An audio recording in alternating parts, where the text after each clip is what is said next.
That's a good one right there, baby. Woo-hoo-hoo! Hell yeah, baby.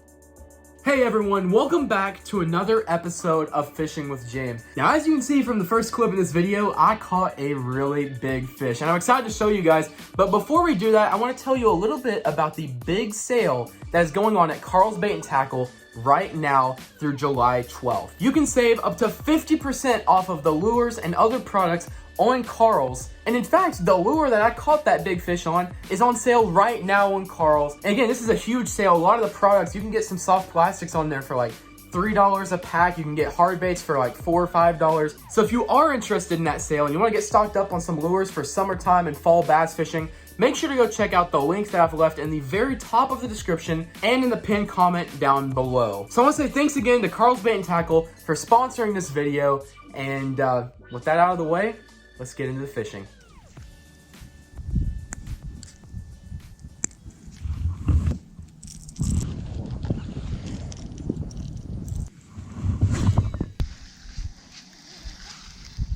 Oh my gosh. He came all the way to the shore and bit it.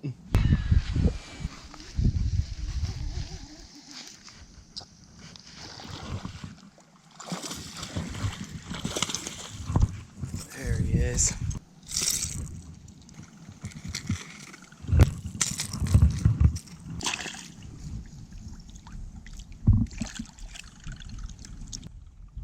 He swam off.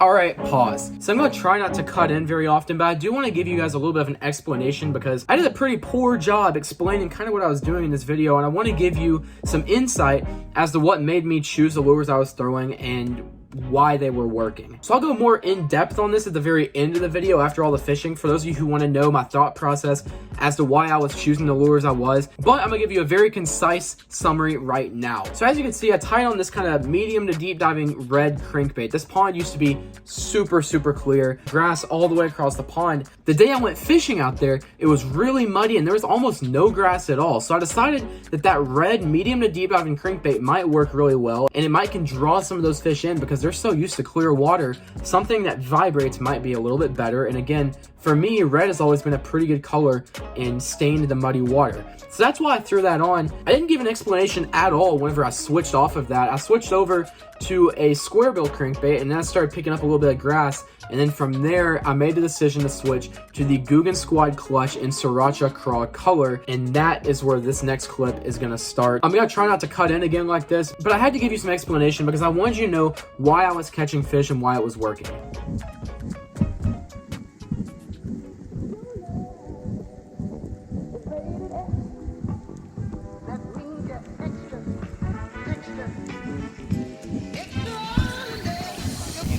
There he is. That's a good one.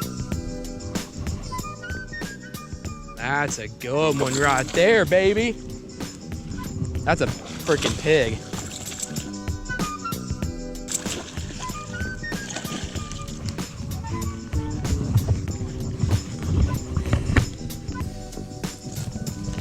Woo-hoo-hoo! Hell yeah, baby. That is what we're talking about. Oh my God, baby. That is what we are here for. If that ain't 6 pounds, I don't know what is. I ain't got a scale. That fish ain't no more than 3.5 4 pounds. You see how big this fish is? I think that might be my big fish of the year. No, it might be. Oh my gosh. Let's see, get a length on him. That fish is just as long as my personal best. It's 23 inches. This is what we're talking about. This is probably about 5 and some change. I said 6, I overestimated. It's probably about 5, 23 inches. Just a little bit skinny. Guggen Squad, clutch, lipless crankbait, and craw color. Let's go and get it back out there. Whew. Ready to go. Probably about 5 pounds. It's 23 inches, but just really skinny. But caught here using the Guggen Squad clutch crankbait and craw color. I got a few bites earlier on a craw colored bait, but I just kept bringing in grass and they were eating it near the shore. So I switched over to a square bill. I was still bringing in a lot of grass. Decided to switch over to this lipless crankbait. Getting through the grass really easy, just straight retrieve, and it just hammered it. Lengthwise, that's definitely the biggest fish of the year, but weight-wise, it's probably really close to first, but I don't know if it quite got. my 510. So we're gonna get back in the water and try and catch another one. That's awesome. There's one.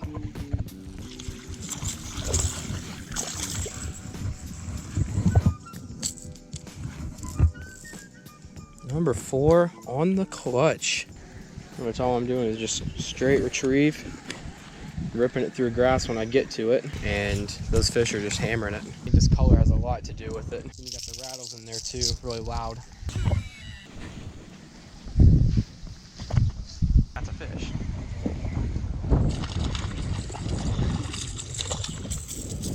A little dink, but it's a fish. Number 5.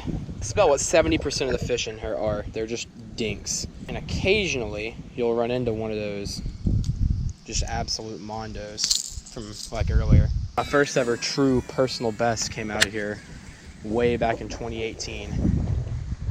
I caught it right up that way. I think it's like 5.5 pounds. And there's another one. Number 6 on the day. This pattern is freaking incredible. Literally, this pond has never been so good for fishing a moving bait. That's a big one. So big, it's a brush pile. Yep, there it went. Okay, broke it off. Yeah, I'm not worried about it. I have a Biospawn rattle butt right here. Another lipless crankbait. This one has a little bit of a different rattle to it, and it's not shiny like the clutch.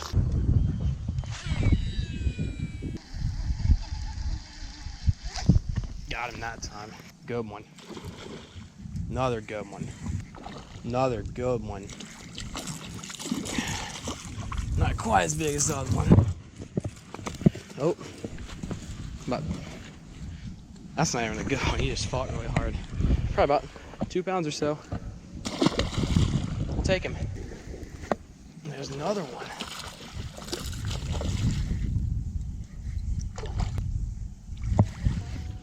Number 9 on the day. 9. So there you have it. That was the day fishing. I hope you guys enjoyed that. I sure did.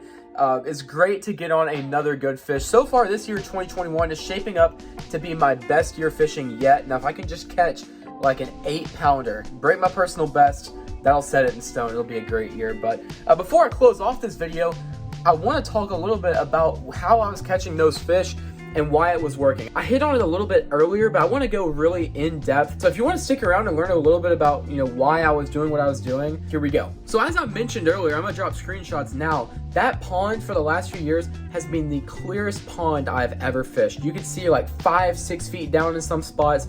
There was grass everywhere. You couldn't fish treble hook baits in there. Crankbaits were just completely off the list. And in fact, those fish were so finicky because the water was so clear, they would only eat like flukes and Cincos and maybe some other soft plastics. That is it. Watermelon colors, natural only. Like, it was the toughest spot to fish because you knew going in, if they didn't bite that, they weren't biting anything. So when I got out to the pond the other day and it was just muddy and I didn't see much grass, I'm like, man, that changes the complexion of everything. I got that bite right at my feet on that medium diving crankbait, and then I caught one pretty close to the bank, and that told me, hey, these fish do want crankbaits, but they're not out deep. They're still biting up shallow. So I didn't show this in the video, but after the deep diving crankbait, medium diving crankbait, I switched over to a little square bill, and I started running it up shallow, and I kept getting in just strands of grass. Not like a bunch of it, but just little strands that were just kind of floating around in the water. So what I did was I switched over to that Guggen clutch because I could get through that stuff. I could rip it out of that stuff and not get hung up on it at all. And before I knew it, I was getting on a bunch of fish. The reason this was working is because that pond is normally so clear.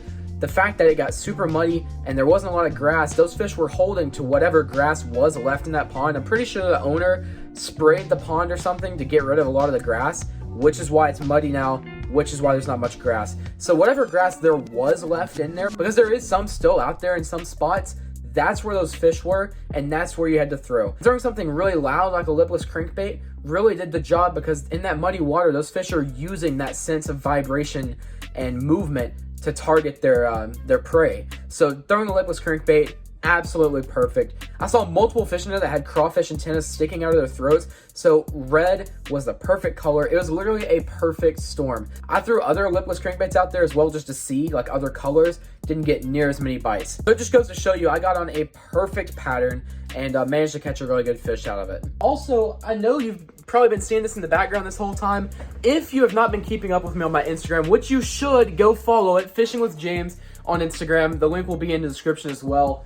I have been taking up the hobby of tying crappie jigs, and so I've actually made a few. I'll show you some close-up B-roll shots right now. I've actually started making some, and I'm gonna try and get out and start fishing with them here pretty soon, and seeing if they work. I might do some homemade lure videos and see if I can catch some fish on them.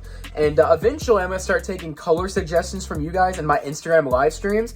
I've already done this a couple of times, but I'm gonna do full dedicated live streams to taking your suggestions and making them a reality over there and then fishing with them on this channel. So I can't wait to start doing that. That'll be probably happening in the next week or two. I want to practice a little bit more before I actually just dive in, because I want to get good at it before I start doing full-fledged videos. But that will be coming out very soon. So I think that's where I'm gonna wrap up this video at. I hope you all enjoyed and maybe learned something new out of it. Again, if you are new to this channel, hit that subscribe button and turn on notifications so that you don't miss any of my new videos. I'll be making a lot very, very soon. So with that, I will see you all on the next episode of Fishing with James.